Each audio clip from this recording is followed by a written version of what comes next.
அனைவருக்கும் வணக்கம். இந்த பர்டிகுலர் சீரியஸில் நம்மளுக்கு நுரையீரல் புற்றுநோய், நம்மளுடைய லங்ஸில் வர புற்றுநோயை பற்றி நம்மளுக்கு பார்ப்போம். ஸோ லங்ஸில் புற்றுநோய் இருந்தால் அதுக்கு என்ன மாதிரியான அறிகுறிகள் நம்மளுக்கு இருக்கலாம் அப்படிங்கிறத ஃபர்ஸ்ட் பார்ப்போம். நம்மளுக்கு ஈஸியாக இதை டயக்னோஸ் பண்ணுறதுக்கு நம்மளுக்கு ஈஸியாக இருக்கும். உங்களுடைய மருத்துவரை நீங்கள் அணுகிறதுக்கு முன்னாடியே உங்களுடைய ஃபேமிலியில் யாருக்காவது உங்களுக்கு முதல்ல லங் கேன்சர் இருக்குது, இல்லை ஏதாவது ஒரு டைப் ஆஃப் கேன்சர் இருக்குது, அப்போ உங்களுக்கு இந்த மாதிரி அறிகுறிகள் இருந்ததுன்னா அது கேன்சராக இருக்கலாமா இல்லையாங்கிற ஒரு டயக்னோஸ். ஏன்னா நிறைய டைமில் நம்ம ரொம்ப லேட் பண்ணி டயக்னோஸ் பண்ணும்போது தான் நம்மளுக்கு ஆக்சுவலி அதை ட்ரீட் பண்ணுறதுக்கு ரொம்ப டிஃபிகல்ட்டாக போயிடுது. ஸோ நுரையீரல் புற்றுநோய் இப்போ இந்தியாவில் பரவலாக காணப்படுற மிக one of the most common புற்றுநோயாக பார்க்கப்படுகிறது.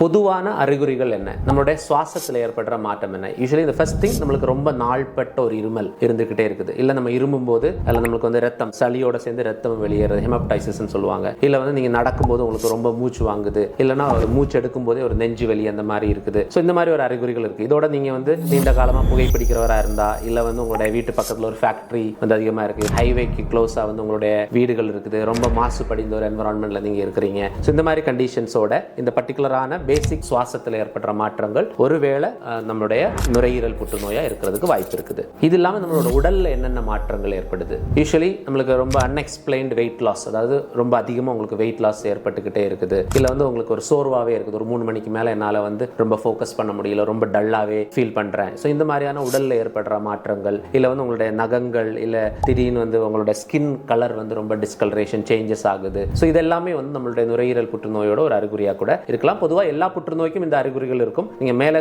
முதல்ல நான் சொன்ன மாதிரி அந்த இருமல் அதோட அசோசியேட்டடா ஒரு அன்எக்ஸ்பிளைன்டு வெயிட் லாஸ் இருக்குது, சாப்பிட முடியல, ஒரு பசியின்மை அந்த மாதிரி இருக்குது. ஸோ இந்த மாதிரி கண்டிஷன்ஸ் நம்ம அதை லிங்க் பண்ணிக்கலாம். இது ஒரு வேளை புற்றுநோயா இருக்கலாம் அப்படிங்கிற மாதிரி. இதை தவிர்த்து இன்னும் சில அறிகுறிகள் இருக்கு. திடீர்னு உங்க குரல் மாறுது, நீங்க பேசும்போது நல்லா பேசிட்டு இருந்தீங்க, திடீர்னு வாய்ஸ் கண்டிப்பாக கைண்ட் ஆஃப் சேஞ்ச் ஆகுது. அப்புறம் உங்களோட முகத்தில் ஒரு வீக்கம், இல்லை கை காலில் ஒரு வீக்கம் ஏற்படுது. ஸோ இதெல்லாமே ஒரு அட்வான்ஸ்ட் லங் கேன்சரோட ஒரு அறிகுறியா இருக்கிறதுக்கும் வாய்ப்பு இருக்குது. இது பொதுவாக பொதுமக்களிடையே ஒரு அச்சம் இருக்கும். நம்மளுக்கு ஹாஸ்பிட்டலில் போனாலே நம்மளை பிடிச்சி வச்சிருவாங்க, தேவையில்லாத டெஸ்ட்கள் எல்லாம் நம்மளுக்கு பண்ணுவாங்க அப்படின்ட்டு. ஸோ இதை நம்ம பேசிக்கு நம்மளுக்கு என்னென்ன டெஸ்ட் பண்ணுவாங்க, டாக்டர் என்ன பண்ணுவாங்கன்னா ஃபர்ஸ்ட் ஒரு எக்ஸ்ரே எடுத்து பார்ப்பாங்க யூஸ்வலி. ஸோ எக்ஸ்ரேல என்னென்ன சேஞ்சஸ் இருக்கு, ஷேடோ மாதிரி இருக்குதா, ஏதாவது உங்களுடைய நுரையீரலை சுற்றி நீர் தேக்கம் இருக்குதா அப்படின்னு பார்க்கறதுக்கு, அதை கன்ஃபார்ம் பண்றதுக்காக அந்த மாதிரி ஏதாவது சேஞ்சஸ் தெரிஞ்சதுன்னா ஐதர் சிடி ஸ்கேன் இல்லைன்னா பெட் சிடி, இந்த மாதிரி ஆனால் சிடி ஸ்கேன்ஸ் எடுப்பாங்க. பொதுவாக நம்ம பேஷண்ட்ஸ் இங்கே வரும்போது அன்னெசரியா நிறைய ஸ்கேன்ஸ் எடுத்திருப்பாங்க, ஒரு எம்ஆர்ஐ எடுத்திருப்பாங்க, சிடி எடுத்திருப்பாங்க, அப்புறம் சிடி கான்ட்ராஸ்ட் எடுத்திருப்பாங்க. இதெல்லாம் தேவையில்லாத டெஸ்ட் தான். நம்மளுக்கு யூஸ்வலி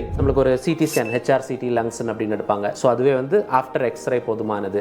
அதுக்கப்புறம் மற்ற இடங்களில் பரவி இருக்குதா அப்படின்னு பார்க்கறதுக்காக பெட் சிடி அந்த மாதிரி ஒரு சிடி ஸ்கேன் எடுப்பாங்க. அப்புறம் அதை கண்டுபிடிச்சாங்கன்னா யூஸ்வலி கன்வென்ஷனல் மெத்தட்ல ஒரு பயோப்சி, அதுல இருந்து ஒரு சின்ன பகுதி உங்களுடைய எந்த பகுதியில் பிரச்சனை இருக்குதோ சின்ன பகுதி எடுத்து டெஸ்ட் பண்ணுவாங்க.